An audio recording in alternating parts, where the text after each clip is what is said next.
Hi, welcome to the Fit and Healthy Today show. And today our topic matter is psoriasis. Very common skin problem next to eczema and allergic reactions. 6 to 7.5 million people in the United States are affected. And so that means, if you do the math, probably about, 5% of our population or more. And that's just estimated, those that are reporting. That's a lot of people with this skin condition. Preventable, resolvable. Modern medical science and your doctors will tell you there's nothing we can really do for you but give you creams and salves and drugs. But I'm going to try to show you on a straight and narrow path how you can get rid of this and actually have more energy and feel better. What happens with psoriasis is there are really thick, scaly types of patches that form oftentimes on the elbows, on the scalps,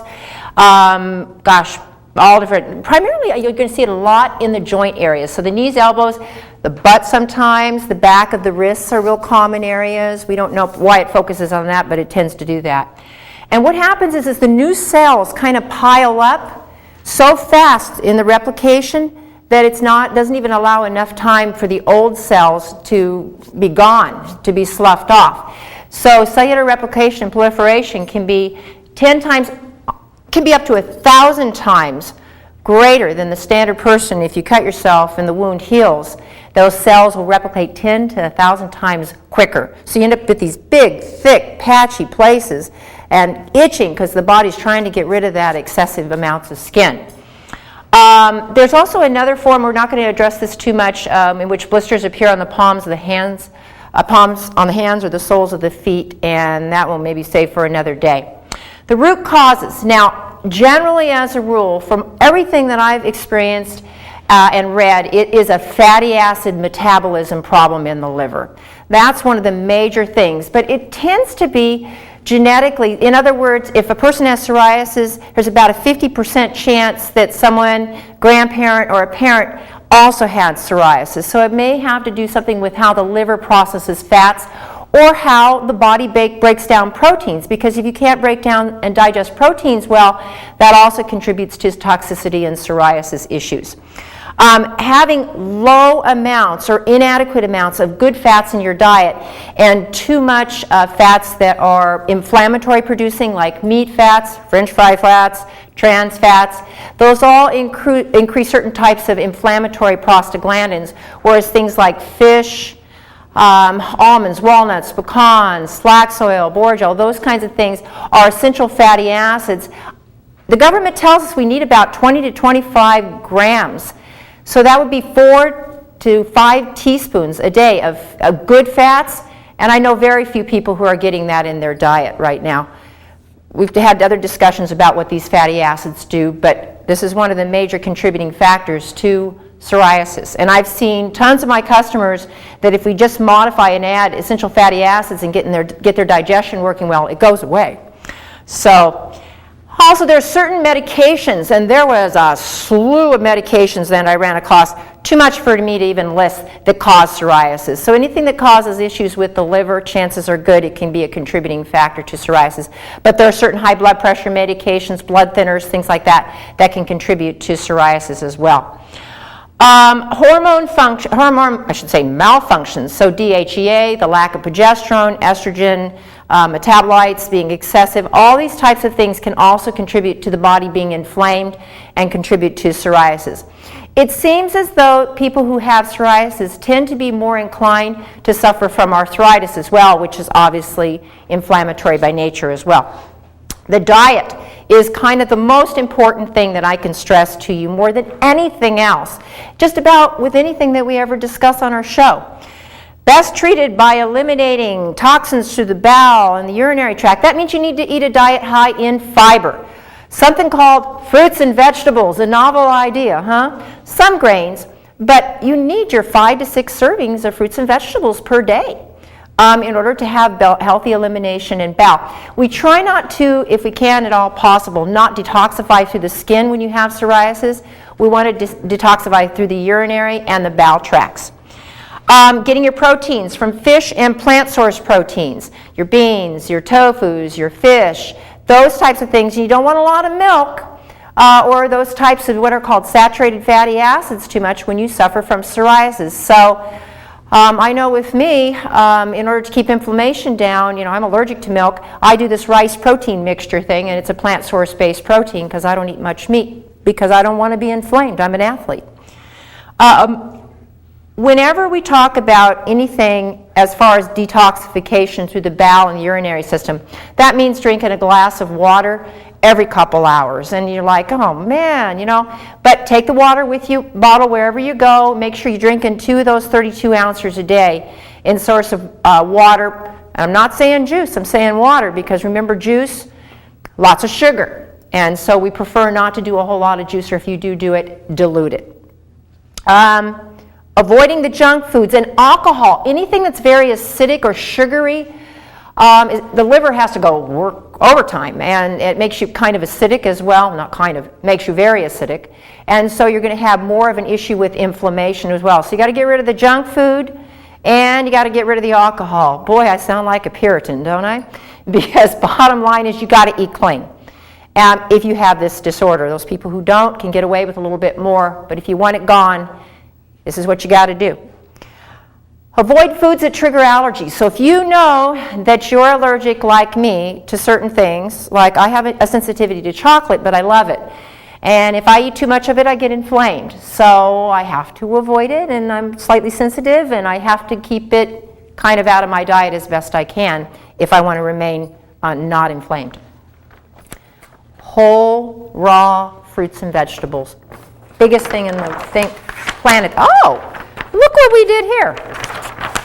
I think we're going to have to just switch this around real quick. This will just take me a second. Apologize for that. When we're talking about getting or preparing for detoxification because of psoriasis, oftentimes I know chiropractors or good naturopathic doctors will put people on what is called a detoxification. And that can involve a whole body cleanse, and you can buy those at your local good health food store. You can look up online for various herbs and that type of thing as well. And I've got this for the cameraman, probably not real level, and I apologize for that. That's the first time I've ever done that. Also, you can fast on vegetable juices and herbal cleansing teas. And you can go into any good health food store and you'll find them. They even say on there, herbal cleansing teas. But you can also go online and look up detoxification teas as well too. The whole body cleanses are kind of interesting because they usually take 2 to 4 weeks, and what they do is they go in and they'll clean the bowel and they'll clean the organs and kind of get stuff moving again. And in the meantime, if you can eat a good diet at the same time with this, you can get rid of a lot of toxins through your bowel so it doesn't come through your skin with psoriasis. There's a lot of supplements that I could have listed on here, but I listed what I thought was the most important and the ones that have clinical, double-blind, placebo research. You know me, I like my research. I'm a scientist. So here we go. Number 1, flax or fish oil, 1 to 2 tablespoons per day. Oh yeah, I know you're thinking, oh my God, but I mix mine in my protein shake. And so, it's no big deal, but it really reduces inflammation and it helps with getting the good fats to the liver to reduce that inflammation. There are studies, lots and lots of studies that support a reduction in all symptoms with psoriasis by utilization of these types of fatty acids. Make sure your fish oil is a clean source. Please don't go to your local department store or wholesale food store and go and buy yourself fish oil unless it says on there that it's mercury and PCP free. Very, very important. You want to sit there and take something and then poison yourself at the same time. Probiotics, the good bacteria, they aid in detoxification. At least a 4 billion. What they do is they line the layer of the digestive tract and they allow you to break down your foods and eliminate toxins. And they allow you to produce certain hormones and your immune system and all kinds of things. But what it is the food doesn't sit in there and rot. It literally will digest and move it along for you. Betaine hydrochloride or hydrochloric acid. This is a type of stomach acid secretion that the body utilizes to increase the digestion of proteins, particularly when you're eating meat. So when I eat my once a day meat, or once every 4 day meat, I added a betaine hydrochloride. It breaks down the meats But obviously, you know when you take it, if you get like a kind of a real warm burning in your stomach, it's probably not for you. I tend to see it more, people that need it tend to be more A blood types or AB blood types. I know there's not a lot of science to back that up, but generally O's and B blood types tend to have adequate stomach acids until they tend to grow older from about 40 onwards. So recognizing that if that meat sticks in your gut and doesn't digest well, you'd add butane hydrochloride. Digestive enzymes, they help break down the food and they help skin tissue repair. Enzymes are required for every function in the body, including the repair of the skin. B12, studies support improvement just after 6 weeks. And if your doctor tells you have to come in and get a B12 injection every 2 or 3 days, there are alternatives. You can do a sublingual, which melts under the tongue, which is about 1,000. You can get them in higher dosages, but at least 1,000 micrograms per day. B12 also helps with nervous system and some neuropathy issues, but the studies support, once again, a reduction in symptoms with psoriasis. Milk thistle extract. It's a liver detox and reduces cellular proliferation. In other words, it kind of modulates the replication of cells, what we call a modulator in our industry. And milk thistle will help the liver with its enzymes. It just helps. It's one of the strongest antioxidants you get herbal-wise for the liver. Very helpful and beneficial for this particular disorder. Super green food supplements, lots of greens. And there's things called superfoods, which are chlorella, spirulina, wheatgrass, alfalfa. They're very high in chlorophyll content and certain types of enzymes. And these superfoods alkali the blood, they oxygenate. They, honest to gosh, in addition, give you lots and lots of energy too. And when you oxygenate, guess what? Everything heals better on a cellular level, including your skin. Sarsaparilla. Now, the last time I remember having anything with sarsaparilla in it was in Calico, and it was a sarsaparilla soda at this old ghost town place I was at. But sarsaparilla really is an herb, and there's clinical data on herbs, and we don't sometimes see a whole lot, but it reduces the effects of bacterial toxins that aggravate psoriasis. So you can get it in any good health food store. Hard to find it in teas, but you can get it in capsules. A good multiple vitamin. Is there any time I don't have this down on a show? You need a good multiple vitamin. And once again, I'm not talking about something from your local grocer that has 15 to 17, and I can think of a couple of them, toxic substances in them and have a 3 to 5% absorption rate. You need a good multiple vitamin. Check out a good health food store that's got a lot of knowledge on the absorbability. There are comparative guides that tell us how absorbable these vitamins are, when the companies are willing to submit it for an assay. And that makes a difference too. Vitamin C and quercetin are anti-inflammatory, anti-allergic response. They also help skin tissue repair. And I know when I had my bouts of eczema, boy, I'll tell you, it would stop my itching. And so if you're having an issue with that, I would probably increase the dosage of 1,000 milligrams on the vitamin C to like 2 or 3,000, 2 to 3 times a day, because it's a natural antihistamine and it does help with the itching. D3. Is there a show in the last 6 weeks that we haven't mentioned D? Oh my gosh, for H1N1, skin, bones, cancer, but it helps skin tissue repair.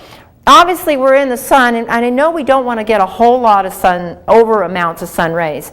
But honestly, with psoriasis, oftentimes, people spending 30 to 60 minutes, not from that 11 to 1 o'clock time, in the sun, ultraviolet light actually can help heal psoriasis. And there's studies that support and back that up as well. But vitamin D is an alternative for us, particularly here, like in Lompoc, San Ynez Valley, and Santa Maria, where oftentimes it's a little too cold to be exposing everything. Zinc and copper. Zinc aids in healing, also helps with immune modulation. You got to balance it with a little bit of copper, however. Homeopathics. It's kind of funny. There's many homeopathics that help with this. But one that I found, because I see a lot of it with my customers, in that they'll have emotional grieving from divorces and things like, kids leaving home, going to college. I had somebody that's doing that. There's a particular homeopathic that you can get in any good health food store in a 30C form that can help with those when the emotions start to make the psoriasis worse. Come in, grab it, put it under your tongue, and it really does work. There's clinicals on that as well. 30 minutes of exercise a day to get the circulation moving, to get the stress hormones down, because obviously we know stress is a contributing factor to just about every disease that's known to man. Get your doctor to test your hormones, your thyroid, your DHEA, find out whether you're absorbing your vitamins and minerals, that full gamut, like we discuss on most of our shows. I wish most physicians would be doing that, but oftentimes they're not, because it gives us a good idea where we're coming from and where the nutrient deficiencies occur. Hope this was helpful. Next, we're going to be moving on to the fitness portion of our show, which is part 2 of our chakra clearing. Thank you.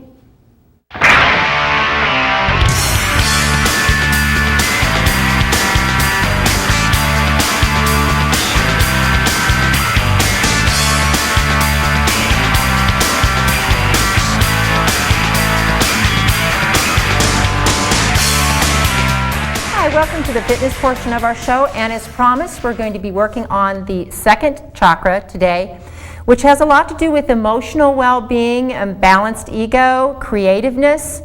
And so we'll pick up 2 exercises. If you can at least try to do one of them every day for the next couple of weeks till our next show, I think it could be beneficial. Now, I kind of want to go through this list of when you're balanced and when you're not balanced. That way you can kind of get an idea and kind of be truthful with yourself if you can. I mean, all of us have faults, but being truthful with ourselves is the most important thing that we can do for ourselves. When you got balanced energy, you're going to be creative. Your ego is balanced. You're not egotistical. You're imaginative. You're confident. You're independent. You're sensitive to other people's feelings. And they tend to have and you're optimistic, they tend to have a really good sixth sense about them as well, or this energy when it's balanced. Now, when it's unbalanced, it's unconfident, frigid, abusive, constantly seeking sense pleasure. You want immediate gratification, self-indulgent, manipulative, and these people tend to be somewhat mean in their nature. So if you fall in that classification, let's do some extra work on the second chakra. So let's get to business here. Second chakra move. Now, if you have a bad lower back, this is not a move that you're going to be able to do. So what you're going to do is you're going to start in a down position if you have somewhat of a bad back, and just kind of hold the position this way. If you're like me and you've got a good strong back, what you're going to do is you're going to put your hands here and you're going to come up. And you're going to leave the arms slightly bent. We don't want to lock out the elbows, and hold that position from anywhere from 10 to 60 seconds. And you can do it more than one time as well, too, if you choose. Next, second position. And I'm going to do this as tactfully as I possibly can because I want to help people. This one actually can help with cramping as well, too. So for those of us that have daughters and granddaughters or ourselves, we can help people with this one.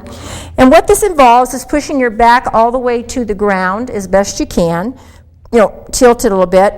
And what you're going to do is you're going to kind of lift up and down and up and down. You're going to put your feet out with your little feet together here. Hopefully the camera catches it. You're going to kind of rock back and forth maybe for like about 10 seconds. Try to hold the body still as best you can. And then each side 3 times. Okay, and you can do this movement several times, and you can do it more than one time in a day. And I hope between the combination of those 2, or at least one of those, that can help you work on second chakra issues. Thank you very much. Next, we're going to be moving on to the research portion of our show, and I will be in an upright position. Thank you.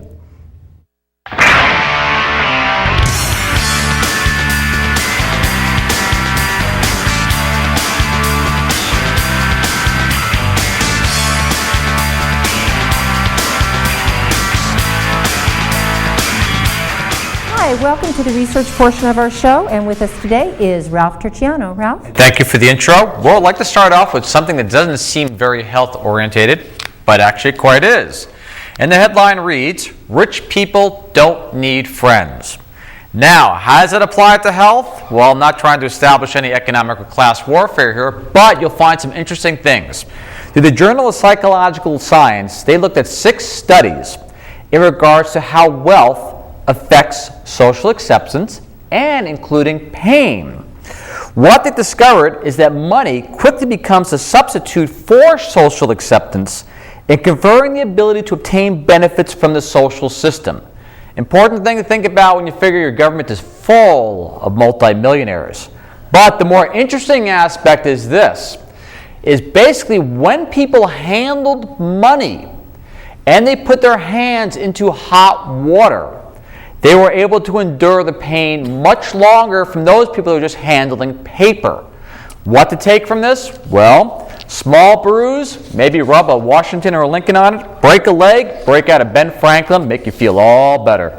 All right, after that, now we go to heart attacks. Something which you have to be, more and more so is people looking for answers and solutions for when they have them, if they get them. Well, in the September 14th edition of the Journal of Circulation, they discovered a substance called capsaicin, otherwise often found as an active ingredient in cayenne.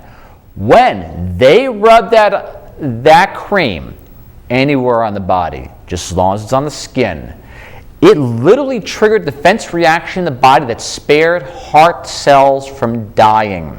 In fact, how many of them? 85% of those cells were protected from cardiac death. Capsaicin is something that's readily available. If a person has concerns regards to heart disease or heart ailments, not a bad thing to keep around since it does so much for so little. And it has no serious side effects. It can be a little hot to the skin, and ironically, a lot of you may already be using it because you're using your arthritis creams or anything for joint relief. And they believe, and they say quote unquote, by activating these sensors in the nervous system via the skin, we think the response to preserve and protect the heart is triggered. They don't know how it happens, but it happens. Now, one of my favorite articles that came out, and yay for socialized medicine.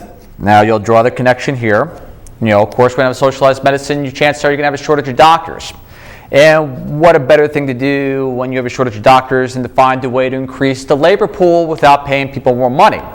Well, one way you can do that is having untrained individuals do your surgery for you. Ironically, that is the headline. 75% would consider letting an unsupervised trainee perform surgery if it can be done quicker. Now, this came out of this according to the survey from the BGUI that just came out of Britain. The responses were high regardless of how complex the surgery was, with 80% of those facing minor surgery and 68% of those facing major surgery say they would consider the suggestion. But often if you have the ability to do it, you will pick a trained person if it's available. However, if a trained person is not available, let's say for example you need heart surgery 3 months from now, but if you want a trained surgeon, it's going to take 6 months, 3 months, 6 months, yeah, go for the untrained supervised guy.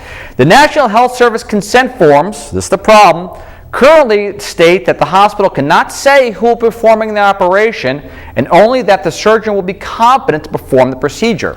Surgeon does not necessarily mean credentialed any longer. My favorite part of the article is this. The authors say it's reassuring that patients understand the need for junior doctors to perform procedures as part of their training. It is also clearly time for consultant surgeons who allow unsupervised trainees to operate and reappraise that practice. Well, yeah, again, no rationing medicine. Yay for socialized medicine. All right, cool. Now we go to swine flu. Here is something that sounds kind of repulsive, but there's an herb that was actually used in the 1918 Spanish flu pandemic, which actually works better than the Tamiflu or Oslavir or whatever you want to call it, drugs we have today. It's called dung of the devil. The Latin name of it's called Frula asafoetida. And this herb was actually shown, this is in the Journal of Natural Products, a monthly publication, September 25th, to outperform any of the current antiviral drugs that were out there. Quote unquote, chemical compounds in the extract of the plant showed greater potency against influenza A H1N1 than a prescription antiviral drug available for the flu. Good medication, simple, cheap herb. If you can't get a hold of the other stuff, it works better anyways. But keep in mind there's a caveat. As you research this medication, it was also used as a contraceptive and can induce abortions. So please, no pregnant women, take that.